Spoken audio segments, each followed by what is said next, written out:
Good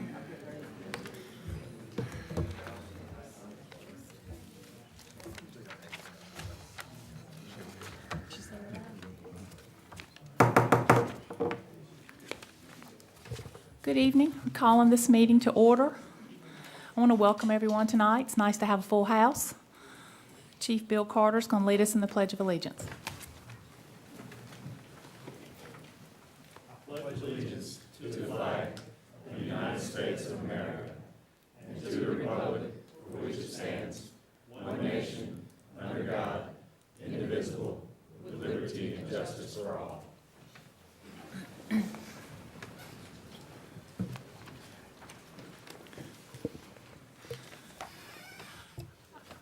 Our invocation tonight is from Reverend Robert Josie, a dear friend of mine from Pleasant Grove Baptist Church. He's a former Wendell police officer.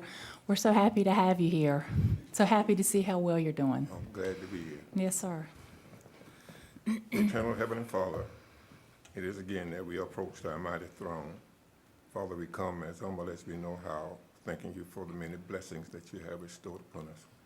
And Father, Lord, as we assemble here tonight, Father, Lord, to take care of your business, pray, Father, Lord, that you would give us an open heart and mind, that we might be pleasing in your sight. These and all other blessings we ask in the name of Jesus, we pray. Amen. Amen. Thank you, sir. Do we have an adjustment to the agenda? If no one does, I do. Can someone please make a motion that we remove number 8? That was on here erroneously. I'm just going to take it off. I'll make a motion to remove number 8, item number 8 from the agenda. And is your motion to approve it without number 8? So moved. Yeah, okay. All right, thank you. All right, public comment. We have several people signed up for public comment tonight. I suspect a lot of them are here for agenda item number 5. If you're here for number 5, we held a public hearing on that 2 weeks ago. And in fairness to all parties, if that's what your comments are about, they really should have been during the public hearing period 2 weeks ago. So if anyone has something they'd like to say other than number 5, can you step forward?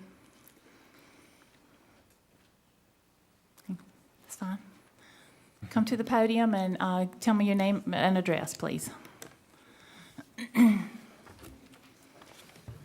My name's Clint Farrell, 1121 Golden Grain Road, Garner. I'm here to propose a piece of property that we are looking to purchase to relocate a business on. And I've got a couple packets here, if I could hand them out. You can give them to the manager if you have any paperwork.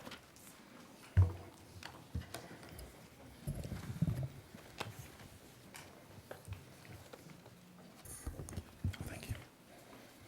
Thank you.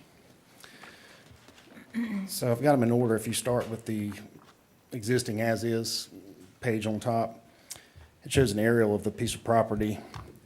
It's located off Wendell Boulevard behind where the current trash business is in a warehouse there near Knott Square, and currently a gym, I believe, a CrossFit facility. There's an existing road that goes between those two warehouses that's 650 linear feet long, and it opens up in the back. That square field you see there, it's about a 15-acre piece of property. In the bottom left-hand corner, there's a picture of each building and the existing road showing the swell ditch. You flip that over, it gives you a sort of a zoom out and a plot plan for it. The company that we're looking to bring to town or find a new location for is AAA Louvers and Millwork. They've been in business since '88. If you look at that picture there, all the ornate stuff on the building is the type of products they build custom or provide for custom homes, commercial buildings as well. They're looking to build probably around $1.5 million building on associated land. This year, they have $2 million worth of projected revenue, 10 employees, and they're growing. That's why they're moving for a larger location. If you flip that sheet over, I've kind of doctored up this aerial to show you the development potential of the property. So we're proposing dividing this larger piece up into smaller tracts. We don't need that much land for roughly about an 18,000-foot building. So there's a development potential here of probably around $5 million worth of tax base projected. And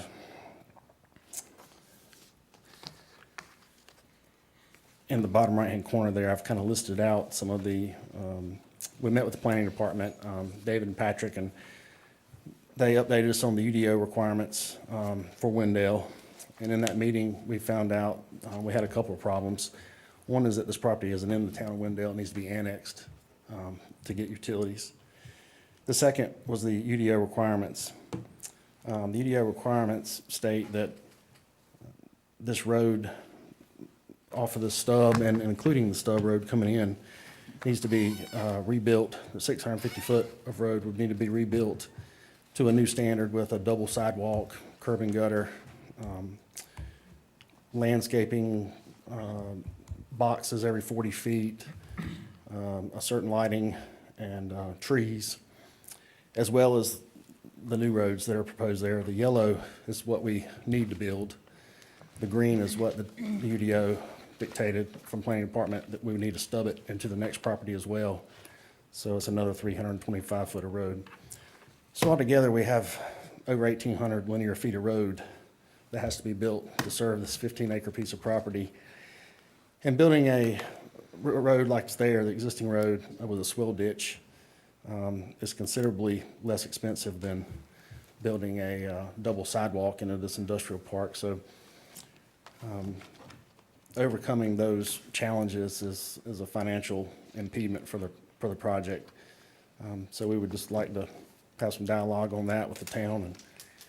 And as I understand from the planning department, talking with David and Patrick, there is a annexation available that allows for some give and take on UDO requirements. And finally, on the third page, I have looked at your UDO and taken out a couple of points that wherever it mentioned industrial zoning. For instance, in 5.3, general building design requirements, in 5A, it says, all buildings except for buildings in the MI district shall front a public street and a public space. So in several of these excerpts, they're excluding industrial zoning from some of these stringent requirements. And on the back page of the chart there of all the different zonings and uses and requirements, it basically is the last six there where it discusses the on-street parking, lighting, curb, drainage, street trees, and sidewalk. Those are all points in the UDO requirement as it's written that are a challenge to develop this piece of property. So we actually bid the construction per the UDO, and it was about $750,000 to get a pad-ready site, basically. And not even pad-ready, that's just putting in the streets and the utilities, curb and gutter, double sidewalk. If we built a swell ditch like that exists, it would be in a neighborhood of $200,000 to $250,000 less expensive, which is considerable. So, coming down Wendell Boulevard, there is a finger of this piece of property that comes down that's fairly narrow that touches Wendell Boulevard. I wouldn't argue that it would be feasible to put a sidewalk there on the main boulevard coming into town, but coming between these two warehouses to, extend an industrial park in there seems like a requirement that's, more residential in nature. And I think in this UDO, when you look at the back page with the chart, this M&I is lumped in with CH and MH zonings, which allow for residential, where industrial does not. So I think you know, maybe there's some consideration there to separate it from that. Does anybody have any questions for Mr. Farrell? Thank you for your interest in Wendell. Yes, ma'am, thank you. Does anybody else like to speak tonight?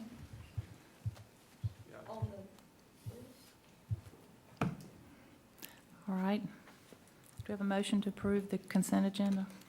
Madam Mayor, members of the board, I'm familiar with this company. I've been doing business with them for a long time. They are located at Siemens Road, and they've been in business for 15 years or so, and we do business with them as a builder, and they're a very reputable company, and I know that they would be a welcome addition to Wendell, providing y'all can get together and work out those differences. But I did want to say something good on behalf of that company because they are a good company. Thank you. Thank you. A motion to approve the consent Make a agenda. motion to approve the consent agenda. All in favor? Aye. Number 3, update by Mr. Chris Drew, the Wendell Parks and Recreation intern. We're happy to have you, Mr. Drew. Thank you. Perfect. Thank you. Good evening, everyone. My name is Chris Drew. I'm an intern at North Carolina Central University. Currently, I'm performing my internship here at Wendell's Parks and Recreation Department. My major is sport management. Well, my major is recreation administration with a concentration in sport management. I will be attending law school this fall. So anyhow, until then, this is my internship, just to let you know where we're at. The goals and objectives of my program are programming, which includes planning, operation, evaluation, all of that I've been going through with Jeff. With that is also research, design, implementation, and evaluation. That deals a lot with marketing, and what I've been looking at is the current marketing strategy for Wendell's Parks and Recs, which is Recreation Department, which really is, I would want to say, almost non-existent. So what I've been doing is reorganizing the website. Today we were working on that. We've developed surveys, 2 different surveys that would evaluate both the park as well as the facilities and then also the programs. So through that, Jeff has been helping me out with administration policies, procedures, goal settings, things, directions for the Parks and Rec Department, which we want to head to in the future. For me, this is a big interest because I am also a resident here in Wendell, so I held a major interest in this. As far as personnel practices, job description, we haven't really covered too many things into that for the reason that we're really more focused on the program that I want to create for my objective in completing my internship. Public relations will fall into play with our marketing plan, and we'll move forward with that, as well as facility design development.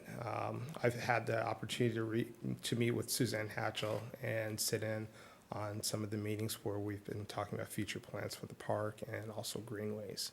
So professional development, that consists of things such as this, having the opportunity to meet each of you, to sit in on board meetings.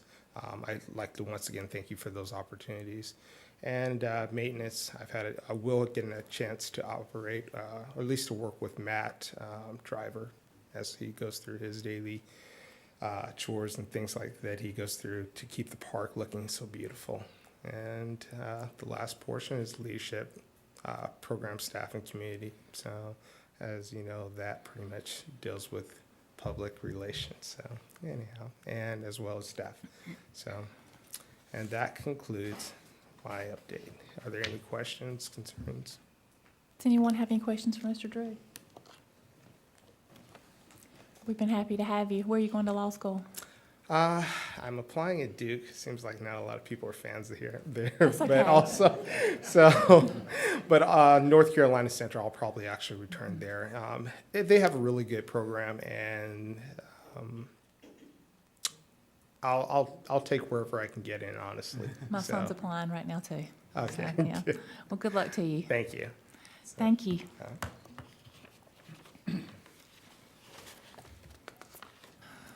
Item number 5, introduction and update by Public Works Director Alton Bryant on activities at the Public Works Department. Mr. Bryant, you've got the floor.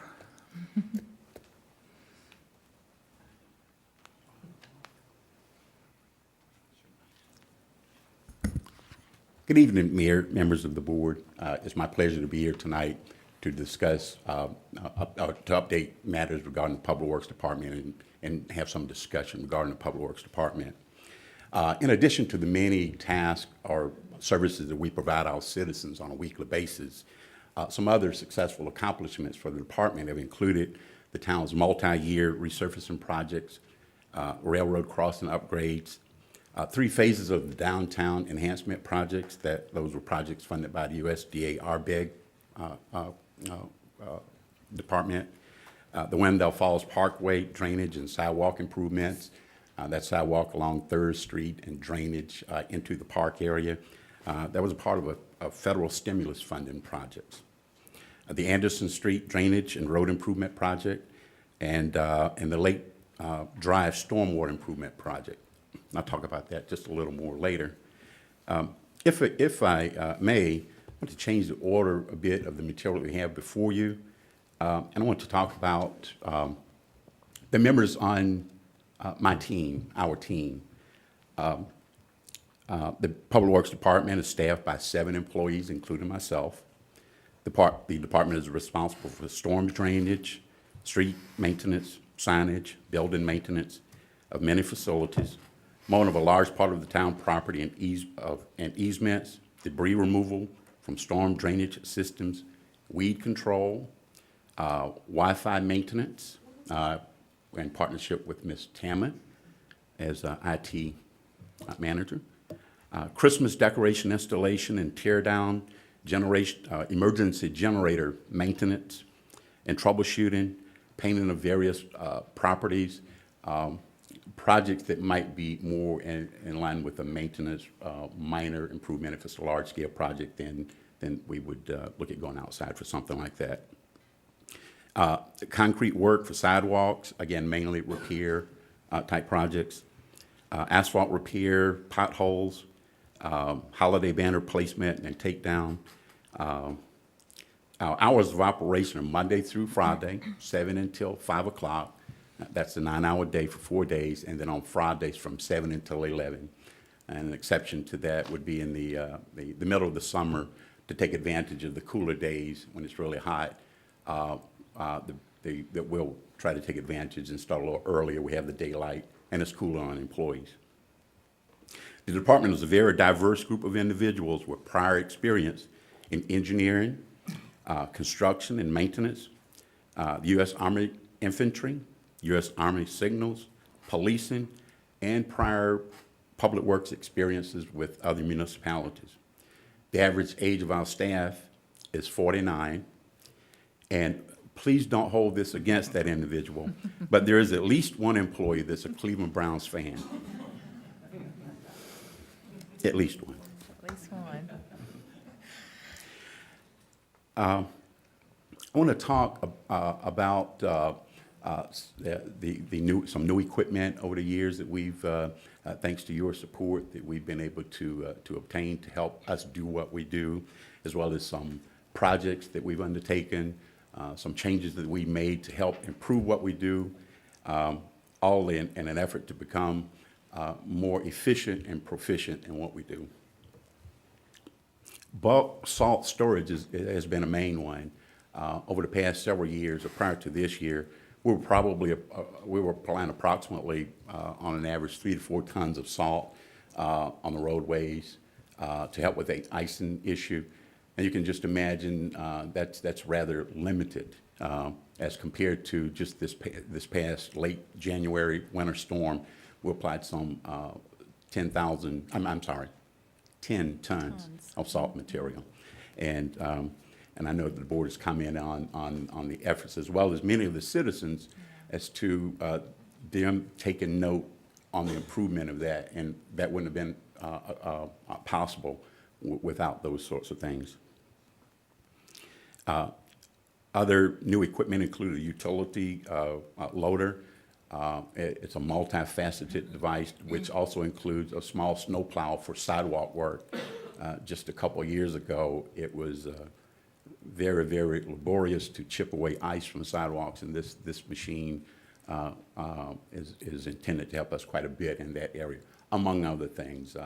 Forks on it, a smaller bucket on it, but ice removal is intended to be one of its major additions.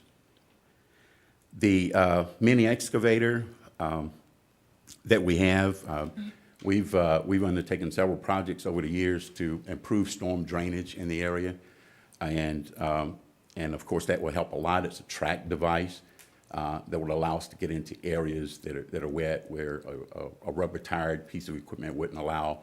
One major benefit here of late has been our ability to stack the yard debris. Many citizens, when they see the debris leave the front of their property, they think it's disposed of, but it's temporarily stored, stockpiled, and this has been very helpful in allowing us to stack up and not out. And the reason we're doing that, a few years ago, we made a change in how we're processing that material, because we were actually taking it off-site to a local farm that was chipping and mulching that material and using it in their farm operations, but they shut down. So we now stockpile, and at least once a year, we contract or have a contractor come in and mulch the material, chip the material, and haul it off-site. So it's been very helpful in allowing us to do that.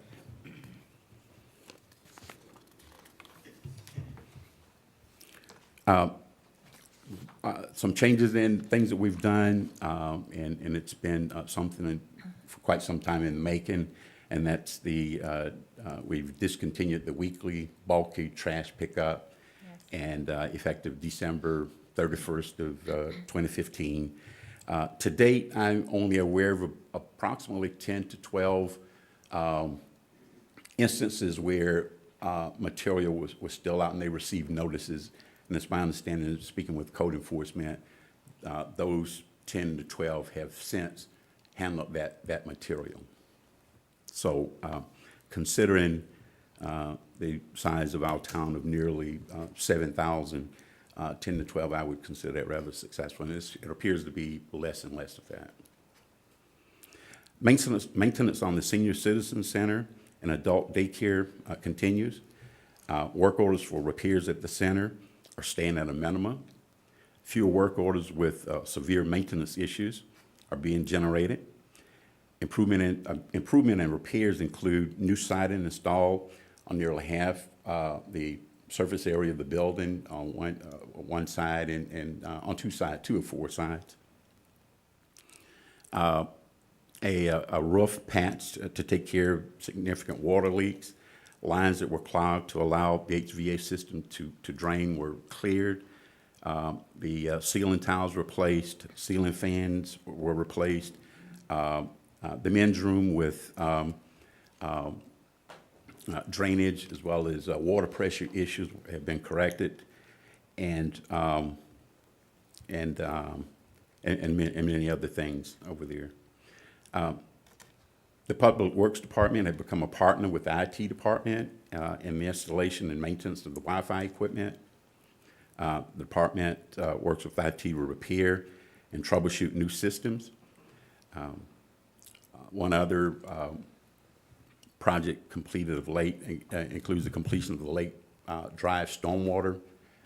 It essentially, well, for years we've had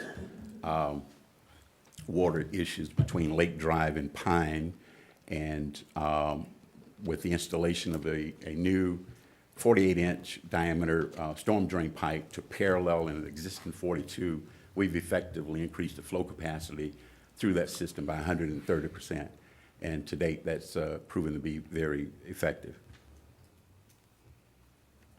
New projects include that are upcoming or in the process includes plans for a new public works building. I'm sorry. It's currently being designed and hopefully something will be advertised soon. The Public Works staff will man the booth at the Harvest Festival. We're looking at that as an opportunity to advertise potential career opportunities for individuals in the Public Works Department, as well as partnering with the Police Department to participate in the Police Department's annual Safety Day, thanks to Chief Carter. That's scheduled in May. And tomorrow, East Wake High School, we will be participating in the East Wake High School Career Fair. Again, it's intended to showcase the career in public works and the many directions interested participants may pursue. And one other item is the 2015-2016 resurfacing project. There was a handout. There are going to be some 35 streets impacted by that. There is a map. And as with prior years, those streets are determined primarily, in 2011, the town had a comprehensive survey conducted of the conditions of all streets and towns, and those with the lower rated numbers was an indicator of the more severely deteriorated streets. And over the past several years, we've targeted those more severe ones, and this is another phase of that. And in addition to consideration of which streets are selected, it includes discussions with the City of Raleigh Public Utilities Department to ensure that there's no conflicts, that once streets are resurfaced, it's less likely there'll be need to dig into them. Now, emergencies do arise, and we understand that, but with some additional planning, maybe we could save, or it's our intention to safeguard against damages to the roadway too soon. Those bids are due on Thursday at 11 o'clock here at Town Hall. Any questions? For those of you that don't know, Mr. Bryant has two sons that played college football, and one of them went on to play for the Cleveland Browns. So he's very proud of his son, and I don't blame him. I have two great sons as well. So I'm real excited when I read about how you were partnering with the police department for Public Safety Day and being at East Wake High School tomorrow. I appreciate y'all doing that. I appreciate Thank you, you ma'am. spreading our wings. I like that. Thank you. Thank you. Does anybody have any questions for Mr. Bryant? Thank you very much.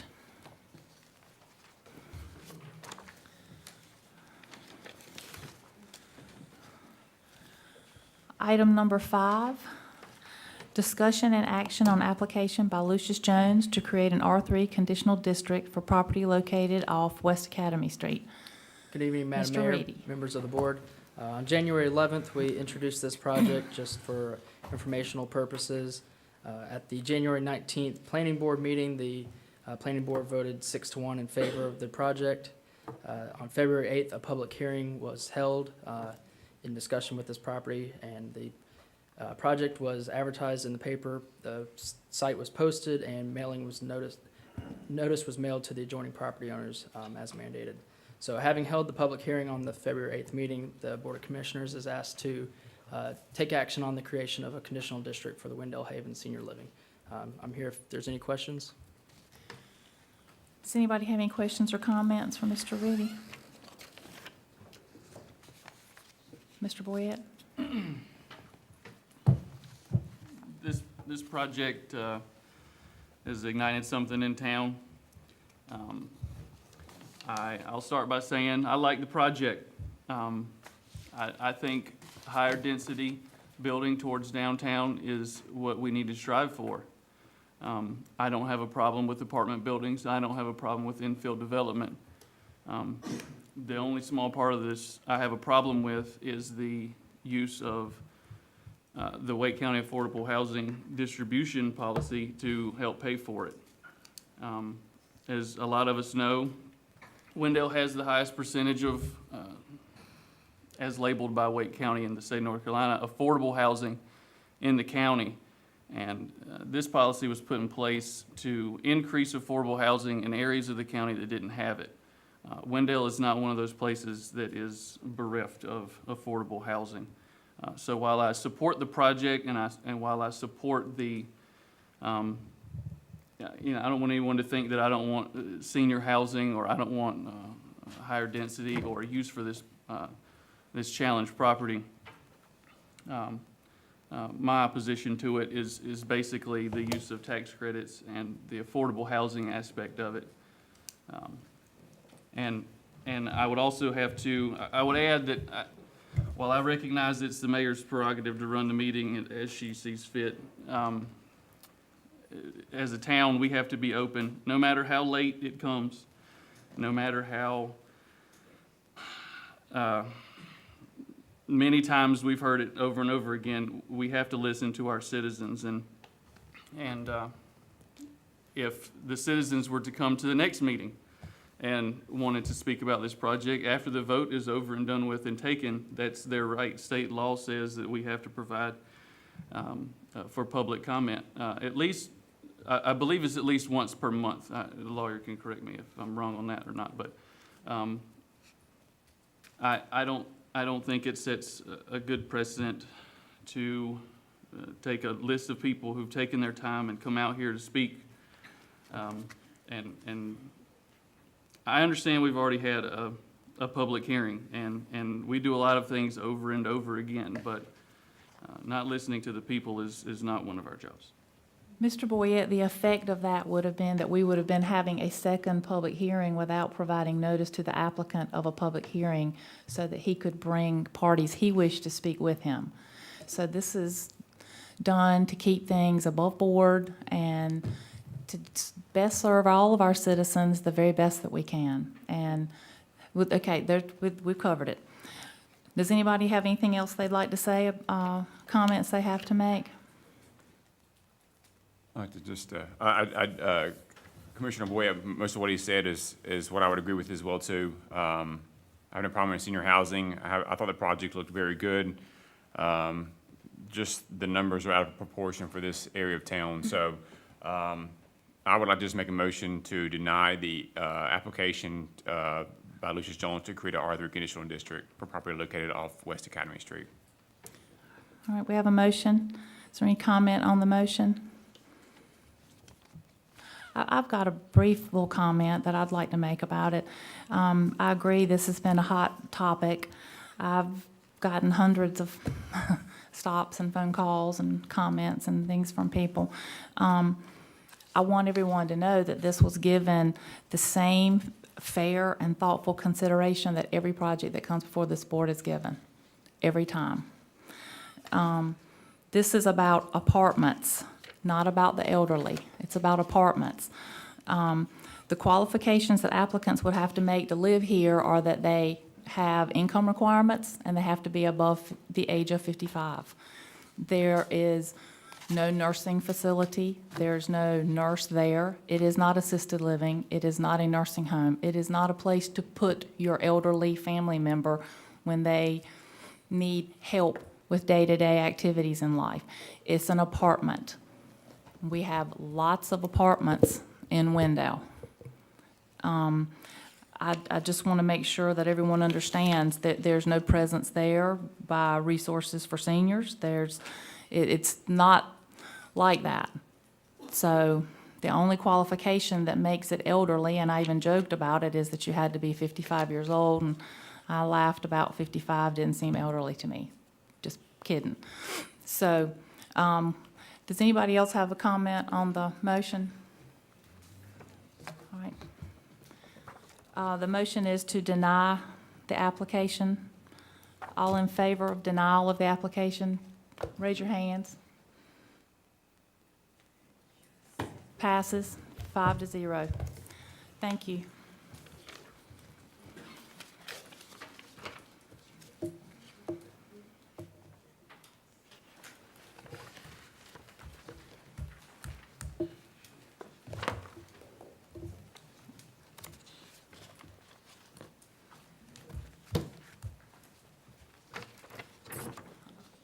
Item number 6, update by the manager on town hall improvements. Ms. Piner? Madam Mayor, members of the board, we are beginning our second phase of town hall improvements. For those that have been in what I would call the north side of the building, those were recently completed, and we are getting ready to move forward. We have the plans in place. We are getting ready to actually submit permits for Wake County to begin its review, and we hope to begin somewhere around the 1st of March. 2 areas that we're waiting to look at, and is going to really have an impact on how fast we are able to move is PSNC Gas. We are wanting them to, waiting for that encroachment agreement to come from down Pine Street to the area. And so we're waiting on that one. And that's going to have a big impact on how we move forward and how we're able to move.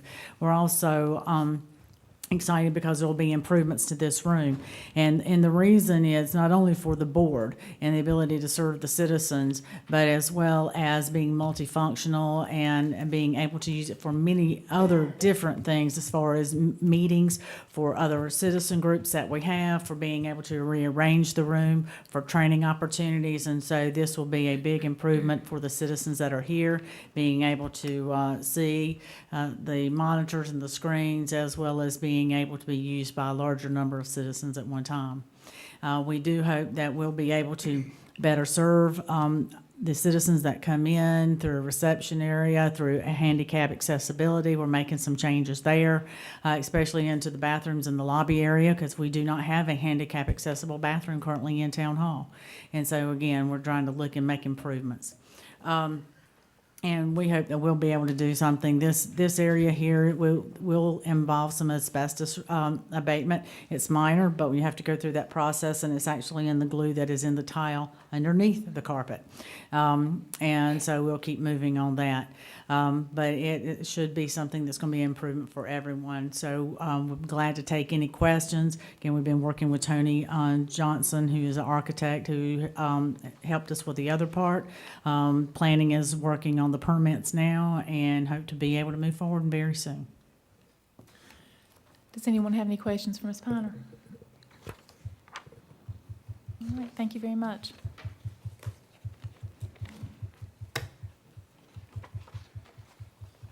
Item number 7, it's an update from me about Campo meeting I attended on February 17th. We read the draft fiscal year 2017 Unified Planning Work Program. We reviewed the fiscal year 2015-16 Transportation Improvement Program. We reviewed the fiscal year 2017 LAP project. We discussed the RDU Master Plan update, and we discussed the Complete 540 update. This is a lot of stuff that really, at this time, doesn't impact Wendell, but it's very interesting to know what's going on in the rest of Wake County. It's my hope that in the future, we will have a project on some of these lists, and some of the things that they will discuss that are bigger projects will have an impact on Wendell. I'm not really sure that a lot of these directly touch Wendell, except maybe in a small way, but it was very interesting to be there. So that's all of that. We struck item number 8, and that's it. So let's move into commissioners' comments. We'll start with Commissioner Carroll tonight. Yeah, I'd just like to thank everybody that came out to the retreat Saturday and made that happen. Wendell Falls, the town staff, all the board, to just get together and kind of get a common vision and realize that we already had all those things in line with one another for the most part was a good experience.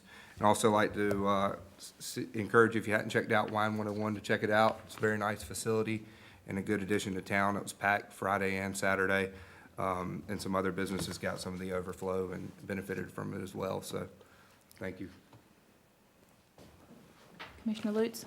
Thank you. I'll echo Commissioner Carroll's comments. The retreat on Saturday was very inviting. It's a nice facility they have over there, and it's very productive as well, too. It was nice to be able just to kind of talk and spend time together with the commissioners and the mayor and the staff and plan for the year. Last meeting, I was in a bit of a haste, and I felt that Mayor Gray commented on it, but she did come and speak to our Rotary Club and do a State of the Town address. And it was very good. And it's something that, just speaking to the event, that we hope to continue to be kind of an annual event and not just open to our fellow club members, Rotarians, but also to the town and others who are interested in it too as well. And surrounding towns, it's a very nice event. So I just wanted to kind of comment on that as well too. And that's all. Commissioner Myrick? No comment, thank you. Commissioner Boyette? Rotarians, that's quite the descriptor there. I didn't realize that's what Rotary members were called. How about that wolf pack? Commissioner Joyner? No comment.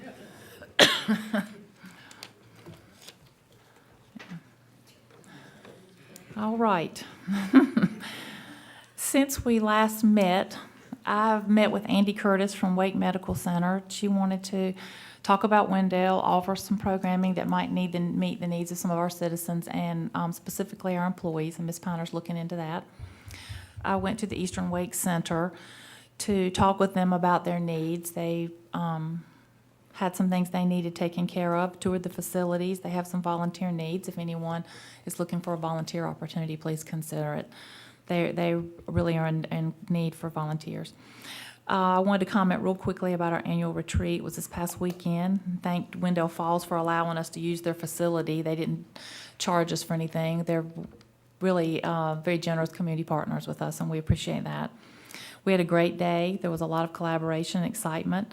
I'm very proud of the direction that we're taking, the way things are going in Wendell, and I look forward to the exciting things to come. Wendell has a bright future, and I'm looking forward to it. I want to comment just real quickly, I hadn't planned to, about the public hearing that we had a couple weeks ago. When the public hearing was closed, that ended it. And so if we had a lot of comment tonight, I agreed with you and I wrestled with it about the long list. I have it right here of people that wanted to speak. And clearly, many of you have been heard. You were heard. So it would not have been fair. It wouldn't have been equitable to the applicant or to anyone for us to just go on and on and on and to reopen that. The effect would have been an additional public hearing.